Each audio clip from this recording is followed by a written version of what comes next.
অজু করার সময় অজুর পানি যখন মুখে লাগাবেন একটি দোয়া পড়বেন, আপনার চেহারা নূরের মতো উজ্জ্বল হয়ে যাবে ইনশাআল্লাহ। আপনার চেহারা নূরের মতো উজ্জ্বল হয়ে যাবে, চেহারা থেকে ব্রণ, মেস্তা, কালো দাগ সহ যাবতীয় সমস্যাগুলো আল্লাহ তাআলা দূর করে দিবেন এবং আপনার রিজিকে বরকত হবে ইনশাআল্লাহ।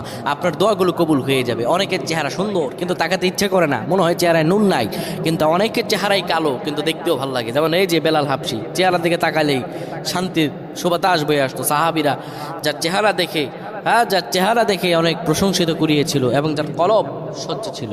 প্রিয় ভাইরা আমার, অজু যখন আপনি করবেন, অজুর পানিতে যখন আপনার চেহারা ভিজাবেন, তখন অজুর পানিতে আপনি এই দোয়াটা 3 বার পরে, দুরূদ শরীফ 3 বার পরে ফু দিবেন।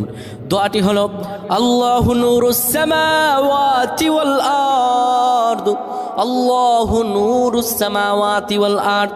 পানিগুলো নিয়ে সেই পানির মধ্যে আপনি ফু দিয়ে চেহারার মধ্যে লাগাবেন। আমার আল্লাহ রাব্বুল আলামিন